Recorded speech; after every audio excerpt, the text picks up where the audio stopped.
This month's podcasts are sponsored by Aubergine Legal.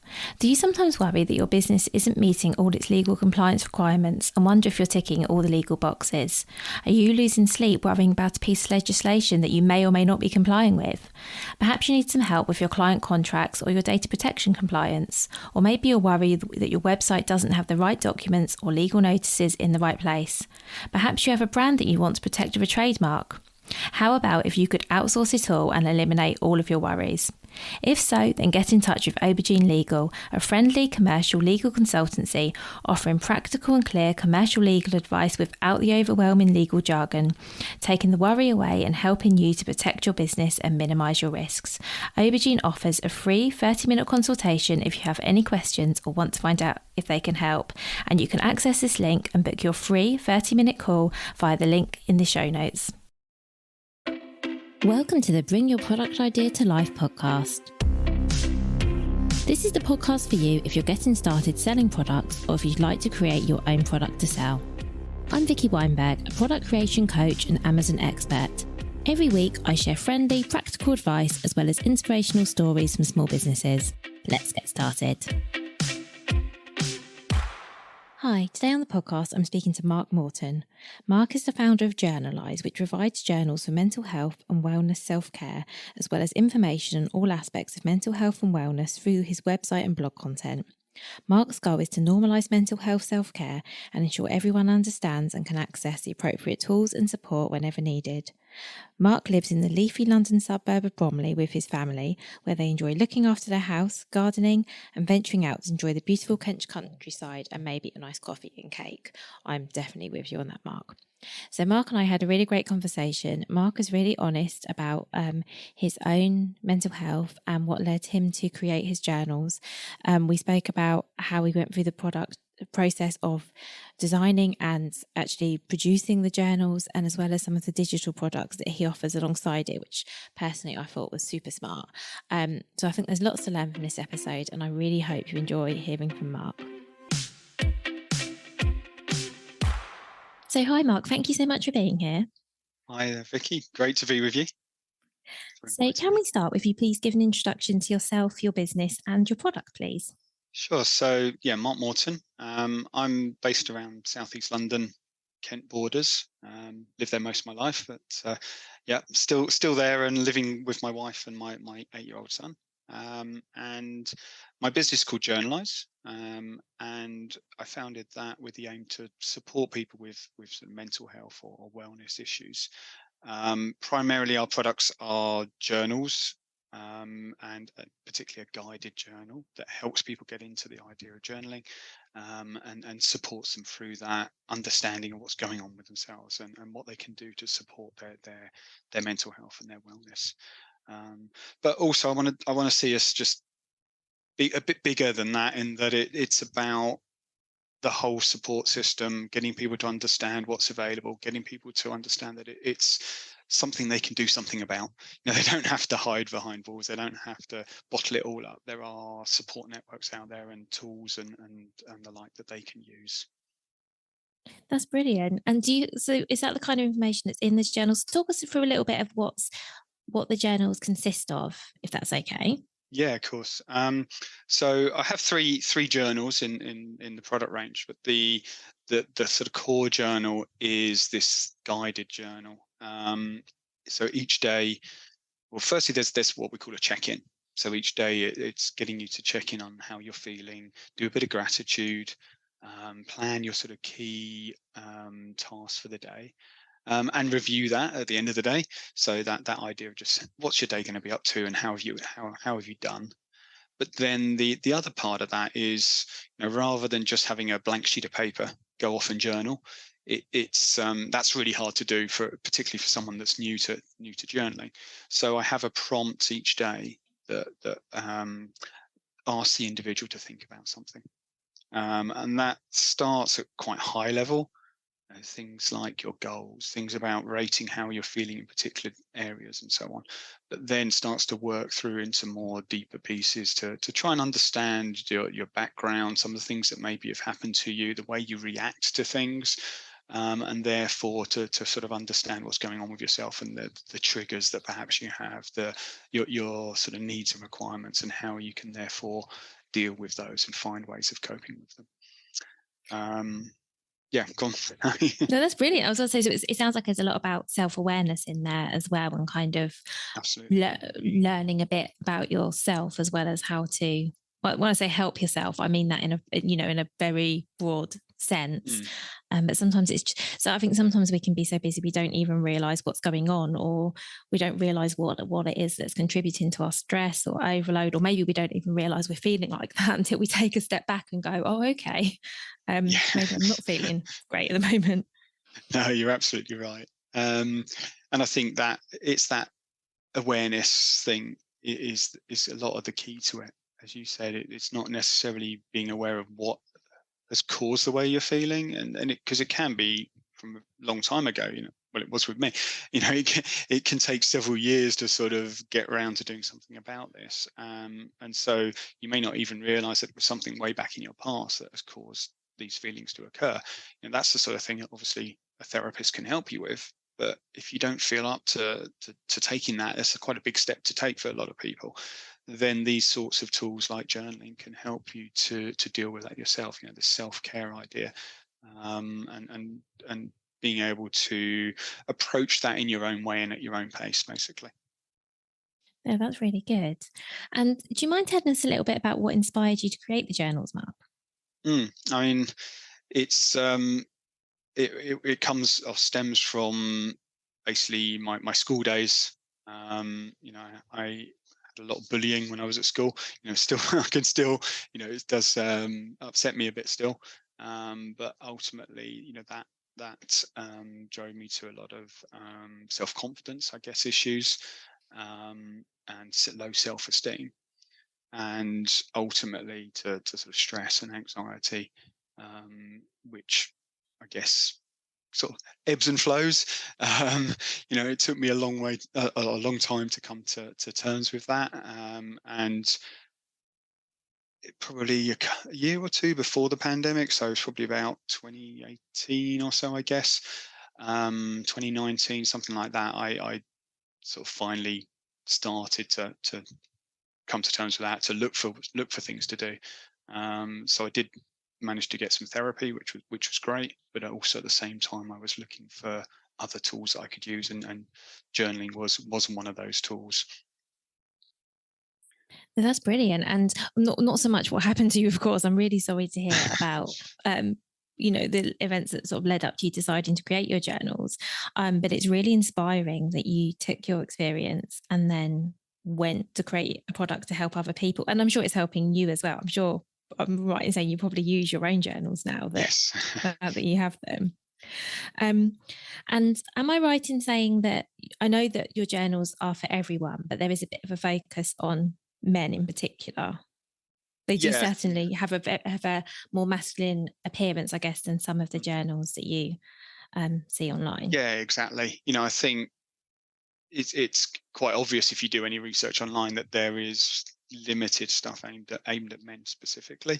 And particularly with journaling, I think women are quite good at journaling generally anyway. It's something that a lot of women do. There's also, a lot of the products tend to be more feminine looking, let's say, in things like, the color scheme or the styling, or whatever. And obviously, from my experience being a man myself, and with that sort of knowledge that men are not great at dealing with these sorts of things and don't have as much support, or don't perceive to have as much support, it was something I therefore wanted to push.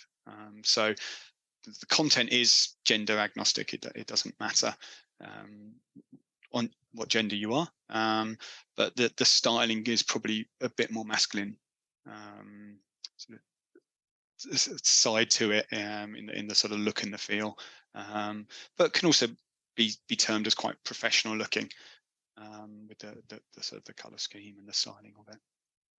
Yeah, I think they look really smart. I think they don't look overly masculine, but then, as you say, a lot of journals you see are overtly feminine, if you know what I mean. When you think Yeah. of the colours and the designs, and I think it's really I think that's really good, because I can imagine some men, not all, but there will be some men who would be put off by picking up a journal if they felt that actually this isn't for me, this is aimed at women. And I know, as you say, that your journals will work equally well for both genders, but I think a lot of journals can just put people off, put men off perhaps, and some women, I assume, as well, just by looking at them, because it Yeah, and just I feels guess, like this isn't for me.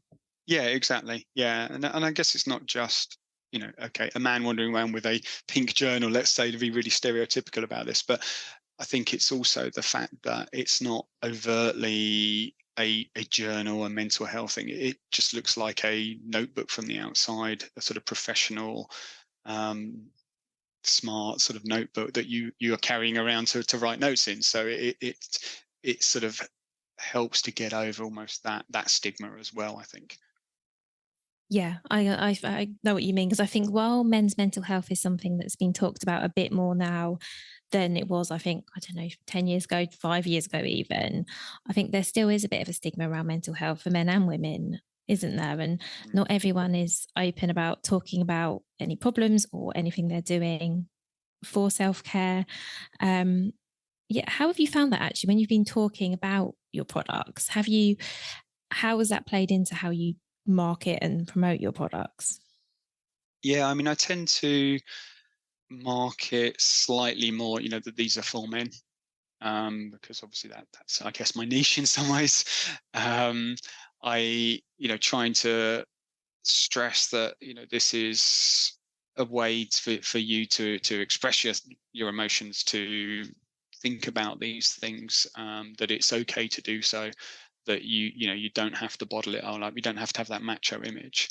um I mean, in terms of the sort of the flip side of that, I have seen some sort of comments where I get, that sort of, well, why would you, or the the sort of the typical comment you get these days of snowflake, that it's that sort, again, the opposite side of the macho thing. It's like, well, why would I want to talk about this, and whatever.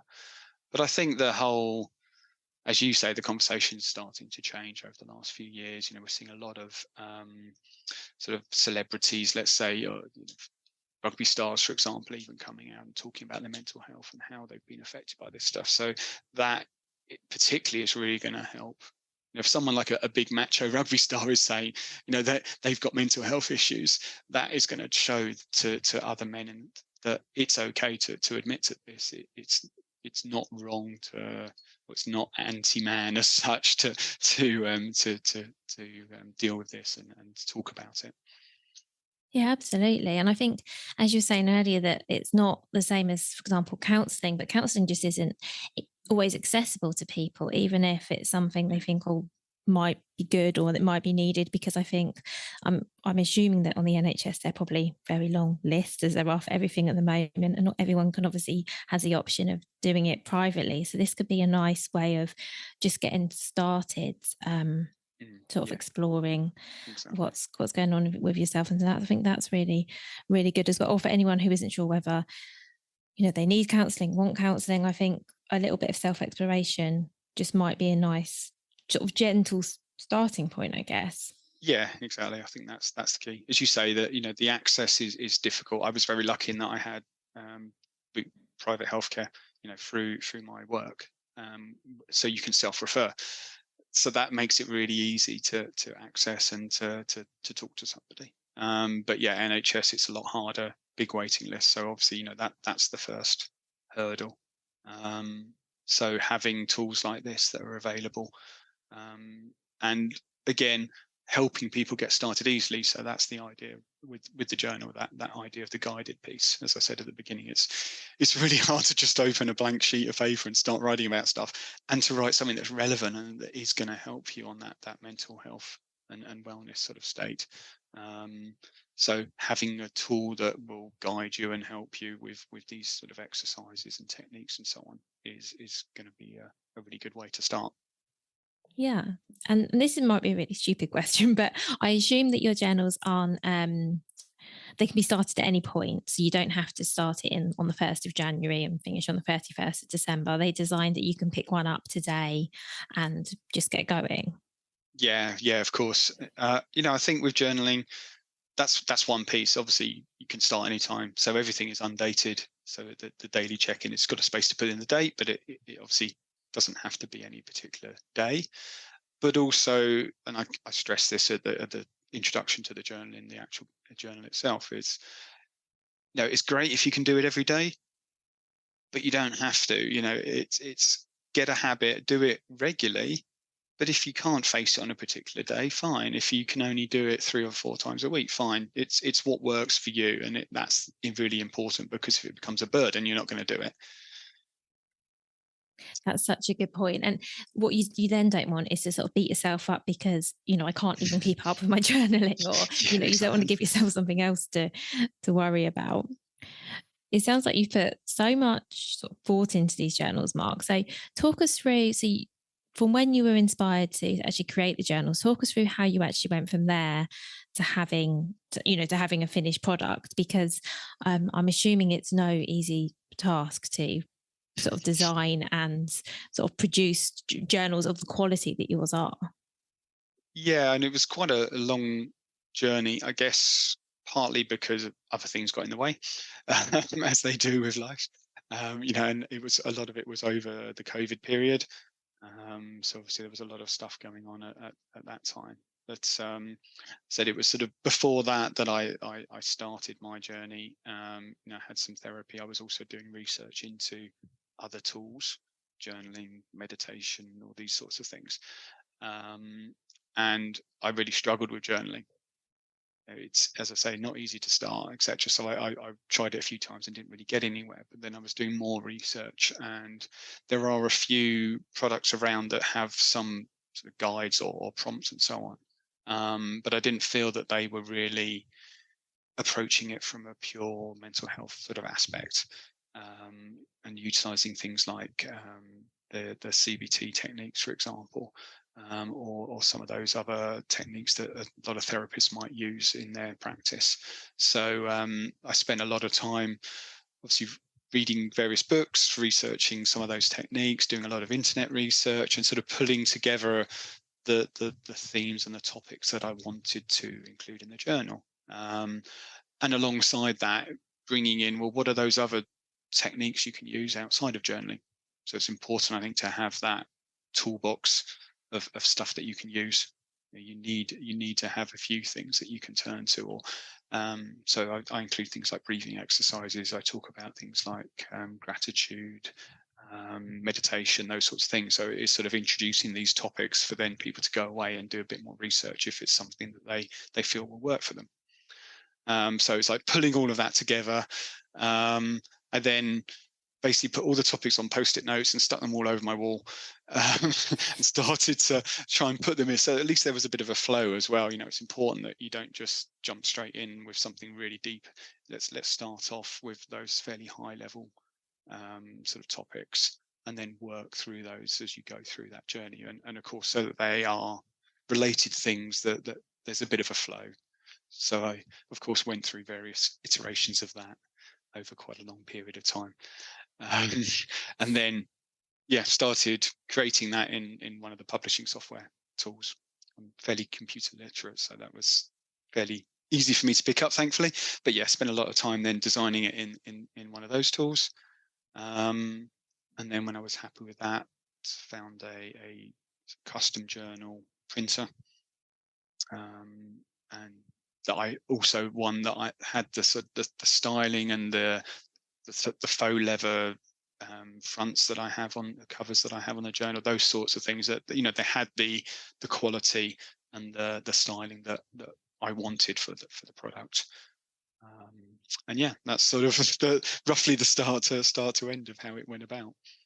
That's brilliant. Thank you for explaining all of that. I'm so impressed that you designed it yourself, because I didn't know that, and I would have assumed, sort of just looking at them, that you'd had them designed, because as you've sort of alluded to, they are really high quality with the leather cover and the quality of the print and everything. So yeah, I'm very impressed by that. Thank you.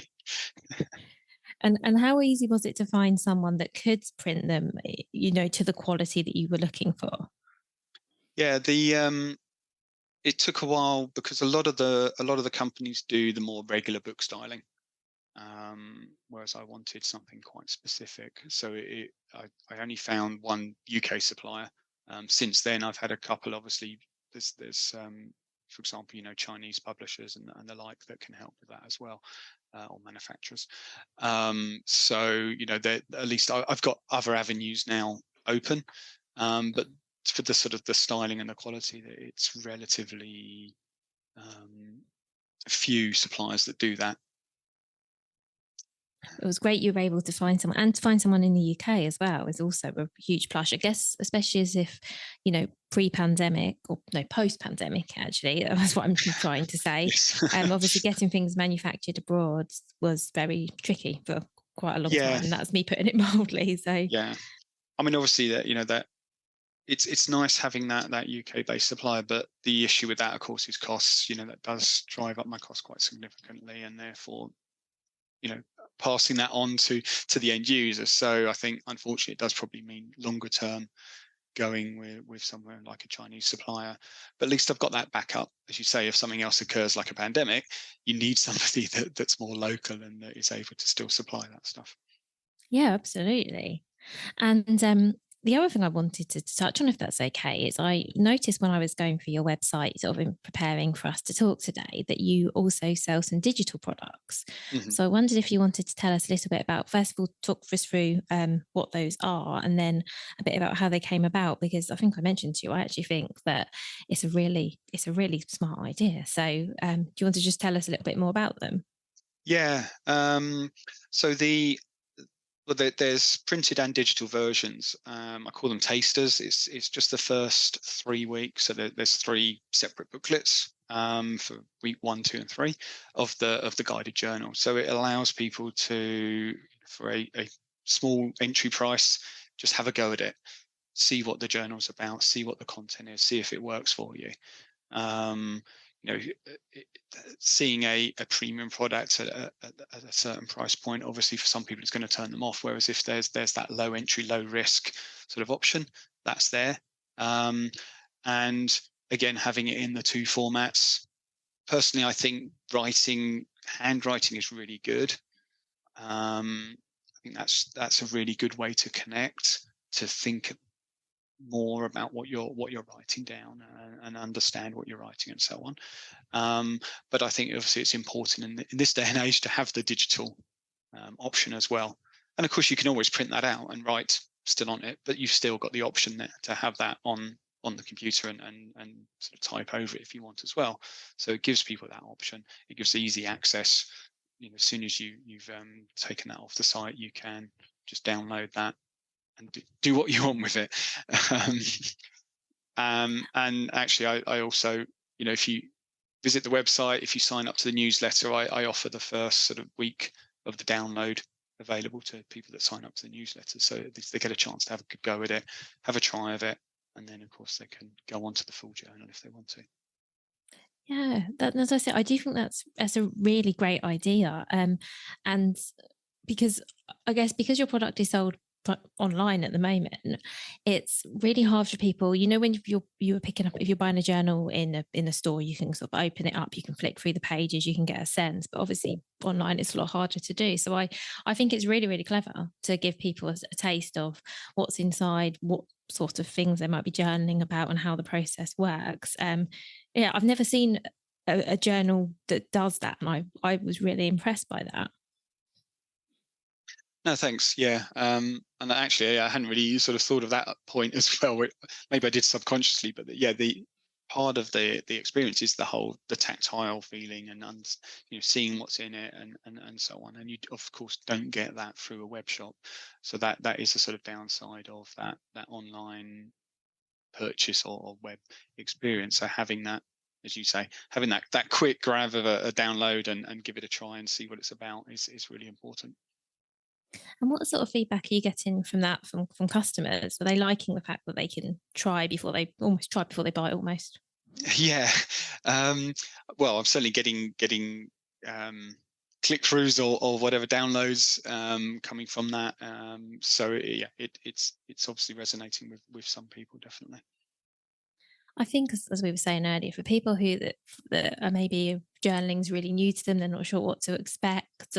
I think it is just really nice to be able to just give it a go and say, does this work for me before committing to buying the full journal? Because as you say, it is really high quality, but therefore the price reflects that. And so it is maybe a bigger leap if you're not really sure, okay, what is journaling and what do I do?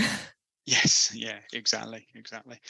And I try and support that a bit as well. In my I've got a few guides, which then of course anybody can access regardless of whether they've even bought the journal, so they can see it, get some idea of what's in there, what the content is, and what they might be asked effectively to do, or what they can expect from the experience. So hopefully that supports it as well, I think.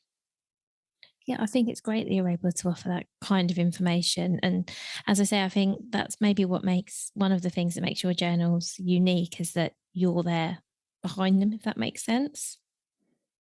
Yeah. To actually talk about them. Yes, yeah. Whereas sometimes when you buy similar product, from Amazon or whatever, you don't really know the background, and it's not quite this. I think it must be quite nice perhaps for your customers to know that there's a person behind them. Yeah, I hope so. That's why I put that information on the website, a bit about me, a bit about my background and why I did this.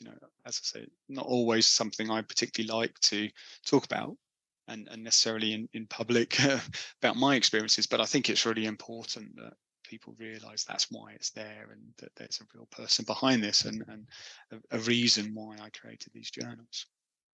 I think so too. And I think it is hard sometimes to put your face out there and your story out there, as you say, especially as your story is personal and also it's maybe not something that you want to think about or talk about a lot. So I think it is, first of all, quite brave for you to do that. But hopefully, I think it will really help your customers to connect with you. Yeah, and it's also as that thing about helping other men understand they can talk about it. Don't be embarrassed. It's like, yeah, you may feel embarrassed about it, but other people are going through the same thing. Other people have dealt with this, so you can too. Admit it, not admit to it, but you can find help out there. You are worthy of that help. Those sorts of messages. It hopefully supports those as well. I think so. And as you say, it is good to know whatever the sort of circumstance or situation is, it's always good to know that you're not alone and you're not the first. I think that's Exactly. always really reassuring. Well, thank you so much, Mark, for everything you shared. I have one final question, if that's okay, before we finish off, Of course.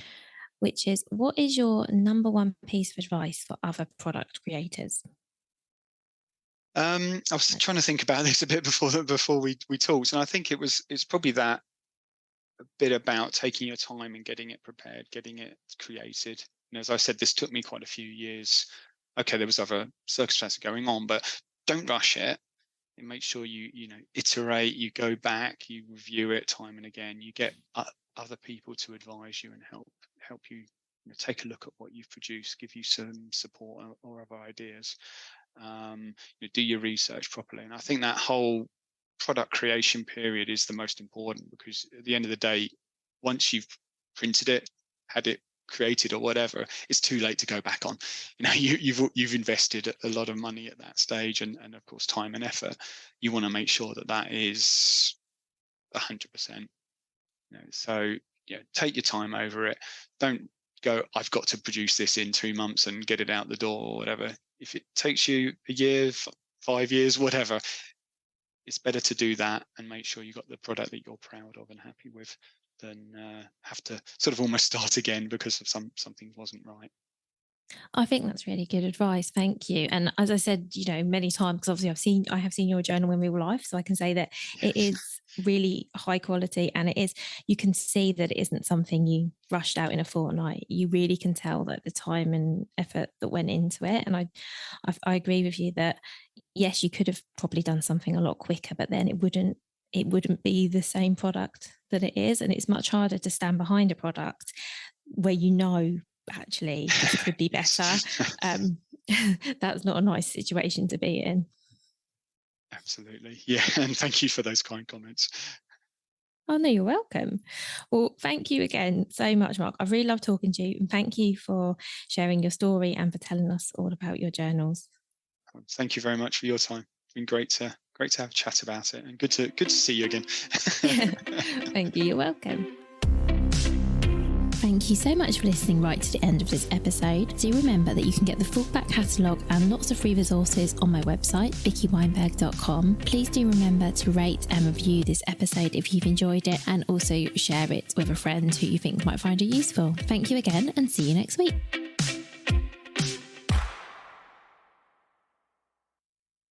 If you've been inspired to start a podcast in 2024, I really recommend my podcast host, Captivate. Captivate were my top pick when I started podcasting 4 years ago because of how easy it was for a complete novice like me to get started. I've stuck with them for the last 4 years because Captivate is still really simple to use.